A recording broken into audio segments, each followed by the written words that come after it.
বা মৃত্যুবরণ করে, মৃত্যুর পূর্বে বা এমন কোন ওসিয়ত করে বা ওসিয়ত করতে চেয়েছে, এরপরও যদি তার সন্তান, ছেলে, তার আত্মীয় স্বজন যদি তার পক্ষের থেকে যদি কোনো সদকা খায়ের দান দক্ষিণা করে, সদকা করে, তাহলে অবশ্যই আল্লাহ রাব্বুল আলামিন তার ফলাফল তাকে অবশ্যই আল্লাহ পাক তার যা যার প্রতিদান ওই মৃত ব্যক্তি রুহের উপরে মাগফিরাত করবেন। অর্থাৎ আপনার বাবা মারা গেছিল, আপনার ভাই, আপনার আম্মাজান, আম্মা, এরকম দাদা দাদি, পুরুষ মারা গেছেন, এদেরকে যদি ছেলে সওয়াবের জন্য কোনো টাকা পয়সা, অর্থ সম্পদ যদি কোনো গরিব অসহায়দের কাছে বন্টন করেন বা কোনো মাদ্রাসা মুক্তবে দেন বা কোনো অসহায়দের কাছে দান করেন, একমাত্র তাদের ইসালে সওয়াব উদ্দেশ্যে, তাদের সওয়াবের নিয়তে, তো অবশ্যই আল্লাহ রাব্বুল আলামিন তার পরিবর্তে তাদেরকে সওয়াব দিবেন। আল্লাহ তার পরিবর্তে তাদের আমলনামার মধ্যে অনেক নেক লিখবেন।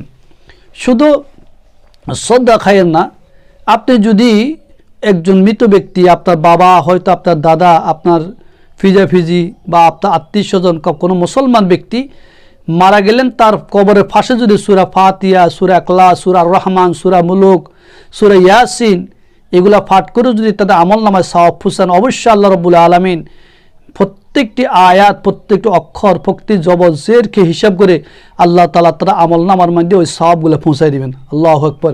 এই জন্য আমরা যখন কোনো মৃত ব্যক্তি মারা যাবে, কোনো ব্যক্তি মারা যাবে, মারা যাওয়ার পরে তার কবরের পাশে সূরা ফাতিহা, সূরা ইখলাস, সূরা মুলুক, সূরা রহমান বা কোরআন কারীমের বিভিন্ন আয়াতগুলি আমরা তেলাওয়াত করে এমন তাদের জন্য এমন সওয়াব পৌঁছাবো। আল্লাহ অবশ্য তাদের জন্য তাদের আমলনামার সওয়াবগুলো পৌঁছাবেন।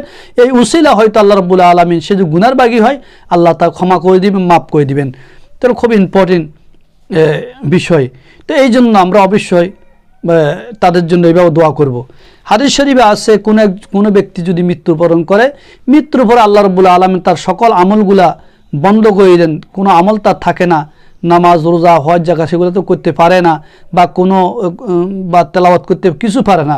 এই জন্য তার সকল আমল বন্ধ হয়ে যায়। মাত্র 3টি আমল তার জারি থাকে, 3টি আমল। 1 নম্বর আমল হলো সদকায়ে জারিয়া, 2 নম্বর আমল হলো ওই এলেম, ওই জ্ঞান যে এলেম দুনিয়া আখিরাতে উপকার হয়। 3 নম্বরে ওই নেককার সন্তান, যে সন্তান দিনদার, পরহেজগার, মুত্তাকি, যাকে লেখাপড়ায় মানুষ বানায়, কোরআন হাদিস শেখানো হয়, সে দুনিয়া আখিরাত সম্পর্কে বুঝে, আল্লাহ সব বুঝে, ওরকম। এই 3টি আমল ব্যতীত বন্দার সকল আমল বন্ধ হয়ে যায়। তো এই ব্যাপারে আল্লাহ রাসূল সাহাবী আবু হুরায়রা রাদিয়াল্লাহু তাআলা আনহু থেকে একটি হাদিস আছে যে আবু হুরায়রা আসহাবে সুফফার সদস্য ছিলেন, আসহাবে সুফফার ছাত্র ছিলেন। বিশ্বনবী মুহাম্মদ রাসূলুল্লাহ সাল্লাল্লাহু আলাইহি ওয়াসাল্লামের সামনে সব সময় বসা থাকতেন, ওইখান থেকে হাদিস শিখতেন।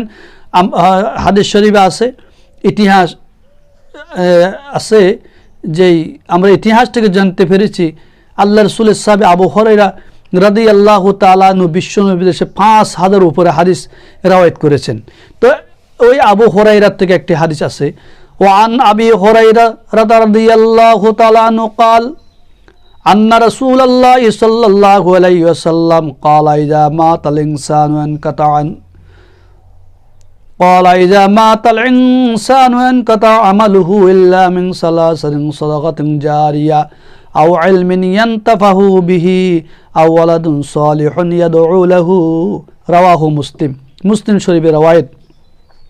আল্লাহ রাসূলের সাহাবী আবু হুরায়রা রাদিয়াল্লাহু তাআলা আনহু থেকে বর্ণিত, তিনি বলেন বিশ্বনবী জনাব মুহাম্মদ রাসূলুল্লাহ সাল্লাল্লাহু আলাইহি ওয়াসাল্লাম বলেছেন, ক্বালা ইযা মাতাল ইনসান ইনকাতাহা আমালুহু, যখন কোনো ইনসান জাতি মৃত্যুবরণ করে বা কোনো মানুষ মৃত্যুবরণ করে, তার সকল আমল ইনকাতা মানে বন্ধ হয়ে যায়, সকল আমল অফ হয়ে যায়, কোনো আমল চলে না, কার্যকারী হয় না, ইল্লা একমাত্র মিন সালাসাতি সাদগাতিন জারিয়া, একমাত্র 3টা আমল, তার মধ্যে একটা হলো সাদকাতুন জারিয়া, 2 নম্বরে আও ইলমিন ইয়ানতাফাউ বিহি, অথবা যেই ইলমের দ্বারা দুনিয়া আখিরাতে উপকৃত অর্জন করে, আও ওয়ালাদুন সালিহুন, 3 নেককার সন্তান।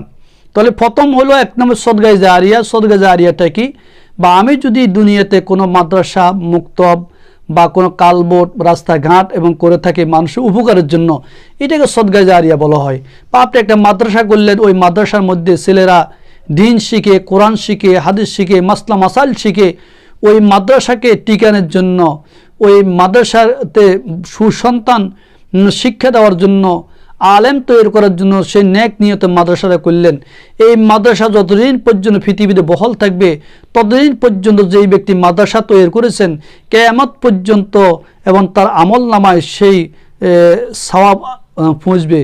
যে এই মাদ্রাসায় যে সমস্ত ছেলেরা কোরআন শিখে, হাদিস শিখে, মাসলা মাসাল শিখে, সে যতটুকু শিখবে তত আমল আল্লাহ পাক তাদের এই আমলগুলি, আমলের সওয়াবগুলি আল্লাহ পাক তাদের রূহ মোবারক পৌঁছাই দিবেন।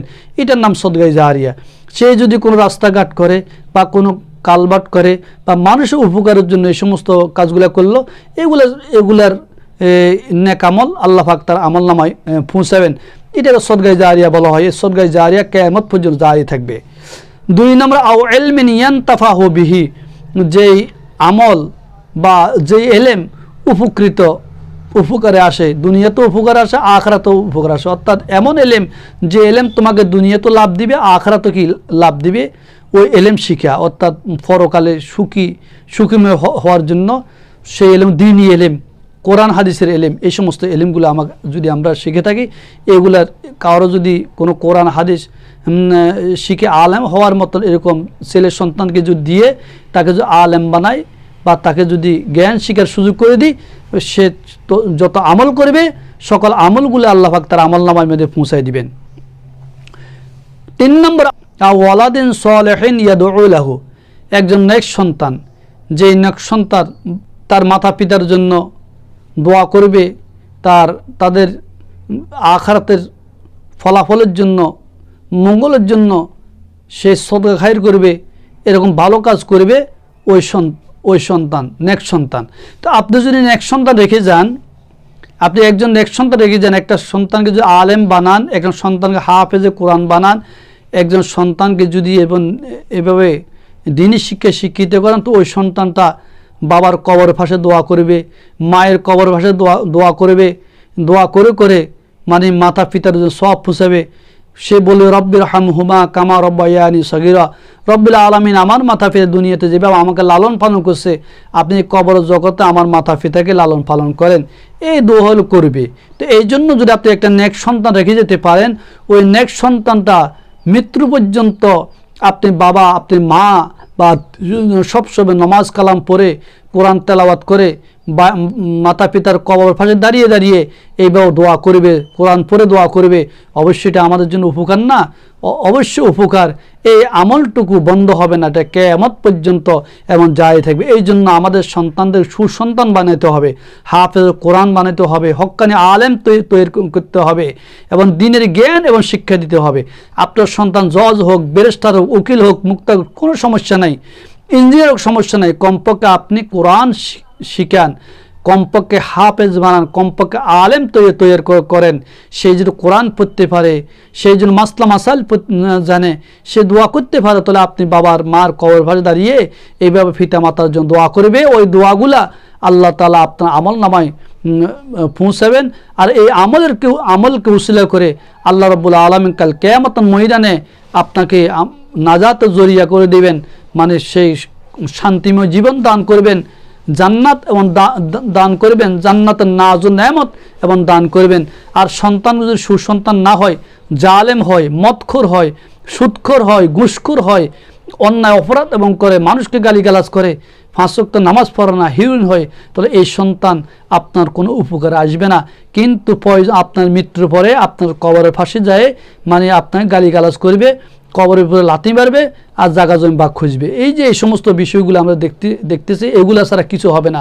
কিন্তু সন্তানকে ইমানদার বানান, নেককার বানান, কোরআন হাফেজ বানান, আলেম বানান, সমস্যা নাই, আপনার এই সন্তান আপনার জন্য খুব উপকার আসবে। এই হাদিসটা হলো রাওয়াহ মুসলিম শরীফের হাদিস, মুসলিম শরীফে আছে। তো অবশ্যই আমরা কোনো ব্যক্তি মৃত্যুবরণ করার পরে তার জন্য এভাবে আমরা দোয়া করব।